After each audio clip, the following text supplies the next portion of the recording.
Just to be brief, I haven't had a whole lot of time to reflect, nor will I here shortly, but it has been a whirlwind of an 8 months, but I couldn't be prouder of our staff, of our kids, for the hard work that they put in, and for everybody associated with our program for laying this foundation. Our coaches have spent an inordinate amount of time getting to know and building relationships with our players, and this spring was very successful in terms of learning how to practice.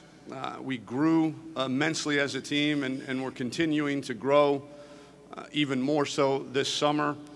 Our coaches have been recruiting their tails off, and that has paid some tangible dividends thus far. And I think that's, in large part due to their relationships with the high school coaches in this great state. Coach McKnight, our strength coach, and his staff have done a phenomenal job of developing our guys. Our guys actually, when they go home, now there's a lot of people that say, man, I don't even recognize you. You look good, you feel good, and our guys are very confident. And Coach McKnight trains them physically and mentally every single day in perfect alignment for what we want to accomplish throughout the season. Our recruiting and social media staff have done an excellent job this first 8 months on the job in terms of kind of rebranding Texas football a little bit and making sure that we are one of the really cool places to come and to get your education at and to play football, quite frankly. I can't thank Mike Perrin and President Greg Fenves enough. I always say that coaches and players win games, but administrations win championships, and we have a definite championship administration. Our facility improvements have been very much noted, and that is due in large part to the recognition of President Fenves and Mike Perrin that we needed to change, and we needed to upgrade our facilities, and we've done it in probably faster than I've ever seen a facility get upgraded to this magnitude. And so it's exciting. Here in the next couple weeks, we'll be moving back in, and you won't even be able to recognize the place. Ever since, and the last thing I want to say is how proud I am of our players. And since the first team meeting that we had, which was a pretty difficult one and a very direct one, our guys have bought in. And I've said before that the buy-in level has been extremely high from the number of players that I think really truly believe in what we're preaching, that believe in our way of doing things. Now the day-to-day, hour-to-hour, minute-by-minute execution of that belief and of that buy-in is still something that we're learning how to do, especially when things get very difficult and you're faced with adverse situations. But the belief is there, and that's the first step, and we're well on our way. I don't know. All of you are going to ask me about expectations. I don't know. I know that these guys are going to be trained as well as anybody in the country, and we're going to play to our maximum potential. And what that is, I don't know right now, but I feel good that these guys are willing to do whatever we ask them to. Coming off the 3-year stretch that this program has had, they don't want that to be their legacy. They want to be remembered as the team and the group that turned this thing around, and I think we're well on our way. So with that, hook 'em horns, and I will take questions. Okay, we've got a question on the aisle, all about 3/4 of the way back. Tom, Wendell Barnhouse, FanRagSports.com. Hang on. Where are we? Hello. Hi. Just start out with an easy question about the quarterback depth situation behind Shane and Sam. And what have you seen from Shane in the summer? And particularly, obviously, did fairly well at the Manning Passing Academy. What does that give you particular confidence, especially in him, what he did down there? I don't get a lot of confidence in quarterbacks in shorts and T-shirts. That's pretty difficult for me to grasp, other than kind of looking at a kid's mechanics. But the game of quarterback is played so much here and here that what you do in a controlled environment like that in shorts and T-shirts is not really indicative of how successful of a quarterback you're going to be on Saturdays. Now, with that being said, Shane has done a marvelous job of coming in this summer and really trying to be more of a leader. You know, last year he was a true freshman that was just trying to keep his head above water, and this year we've challenged him, and I think it's difficult for him because he still sees himself as kind of the young kid. You know, he's a true sophomore, but B, he's a very humble, very mild-mannered kind of guy, and we've challenged him, we've taught him, we've explained things to him that for him to take the next step in his growth, one of those things is going to have to be to continue to lead the culture of the team. And the first part of your question, you asked about the depth behind Shane and Sam. There isn't any. We have a walk-on in Josh Covey, and then we'll have and that's not to slight Josh Covey. Josh is a good player, but and had definitely turned some eyes in spring practice. But we'll have a package for Gerard Hurd too each week to, if a bomb blows up and Shane and Sam both can't finish a game, Gerard would probably be the guy to go finish the game, and then we'd figure things out the next week. So that's kind of where we're at. Outside right, stand up if you would. There, wave. There you go. Yeah, Barry Trammell with the Oklahoman. Tom, when you were in Austin the first time as a young coach, I think it was Mac's second and third year, a rebuilding situation. How do you compare the two statuses of Texas football at that time compared to where you're at now? I think very comparable, Barry. I really do. I think maybe not the sustained. Coach Brown didn't go into maybe the sustained drought that we have come into. I think Coach Makovic went 4-7 when Mac took over for him, but the year prior to that had won the Big 12 in 1996 in the inaugural Big 12 championship game. So, there had been some very recent success. So I think for us, it's a little bit different there. But I think the biggest thing is too, and then you look at Coach Brown's first full recruiting class too. That was the class that brought Corey Redding and Chris Sims in, that were both the USA Today #1 player on offense, #1 player on defense, and they had a #1 recruiting class in the country, and kind of turned the tide a little bit in terms of bringing in the necessary talent to compete. And then Moncrief Newhouse, our facility, had just been finished, which again 19 years ago was state of the art, and so that attracted a lot of players and again made Texas kind of the cool place to go, and we're doing the same with our facilities now. So I think there are some parallels. The one that I think is a bit different, again, and I remind people that they love to throw on their burnt orange sunglasses and have all these crazy expectations. Since the class of 2018, these 16-year-old kids that we're recruiting, since they were 10 years old, they've seen 2 winning Texas football seasons. 2.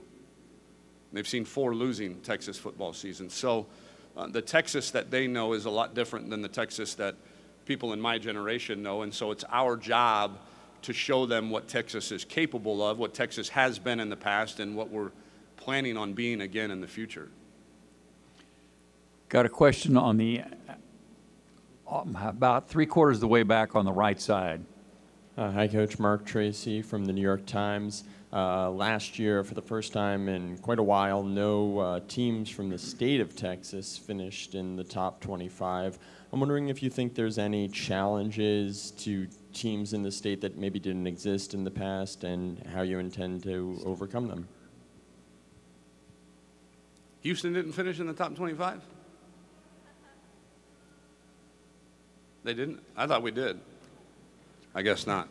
I don't think there's any inherent challenges being a university in the state of Texas. I think the doors to out-of-state recruiting have been open a little bit, and I kick myself every day because, at Ohio State, I think we had a little bit of something to do with that, with When I came down here and signed J.T. Barrett and Dontre Wilson and Demetrius Knox and Mike Mitchell, I think, that was a little bit different than what had been done in the past here in the state of Texas. And so I think a lot of people feel like they can, especially when Texas is down, other schools smell blood in the water a little bit. And, when we get Texas back, I don't think that you're going to, I can't imagine a scenario where you'd ever see, not one team from the state of Texas in the top 25, especially, as well as some of the non-Power 5 schools are playing too in our state. On the right side, about halfway back. Coach Pete Mundo, Heartland College Sports. Wanted to ask you about the past 6 to 7 years, and now that you've had time to analyze this program, why has it struggled so much despite recruiting at a fairly high level? I don't know. I know that it went through a tremendous storm, if you will, from Coach Brown's departure to now. We're talking about a Hall of Fame coach leaving, a Hall of Fame athletic director leaving, a president leaving, a new president coming in, a new AD getting hired, that AD leaving, a new interim AD leaving, the next head coach leaving and not having success. And so I think there was a lot of non-continuity, if that's a word. There just wasn't any stability from the top down. And other than that, I haven't really spent a whole lot of time thinking about it, because it's what's done is done, what's the past is in the past, and our job is to make sure that whatever happened doesn't happen. And so, but I think that's probably the biggest thing when I do spend a couple seconds thinking about it, is just the enormous turnover in positions of leadership in a short amount of time. Question about halfway back on the left side. Zach Barnett with Football Scoop. I'm wondering, as the head coach at the University of Texas, do you feel any inherent responsibility to be an ambassador for Big 12 football abroad? Abroad, like in Europe? Mainly just in America. Okay. I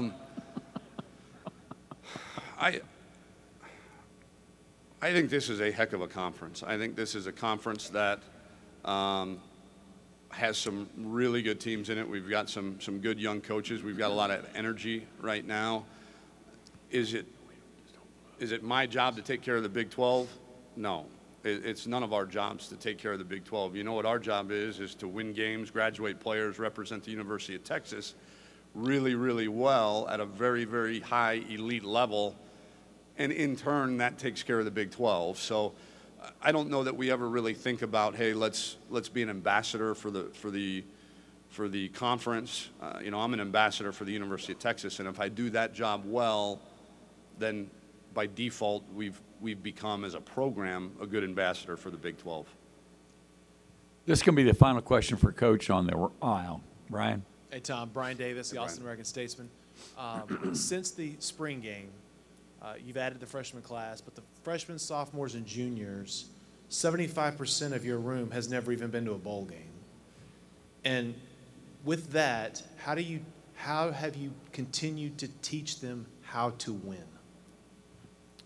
That's a great question. In fact, in our first team meeting, I said, raise your hand if you've been on a winning Texas football team, and 3 people raised their hand. We have 3 redshirt seniors. One of them is here today, and Nashawn Hughes, that were on Coach Brown's last team. And so, yeah, we don't know how to win really well right now, but I think the best way to do it is really, it's nothing different than what we've done everywhere we've been, and that's to compete every day in what we do and make sure that there are tangible rewards for winning whatever that competition is, whether that's, we talk about, we have the student of the week, and that guy gets recognized, and, we got T-shirts and all that. We got, again, everything from off-season conditioning drills, where we have winners and losers, and you know, the winners get to eat a better meal than the losers, and you know, the list of competitions and tangible rewards for winning, but also tangible consequences for losing. I think losing has to be awful, and you can never get used to losing. That is one of the biggest maybe downfalls of a lot of teams, is you get used to losing. No, losing is awful.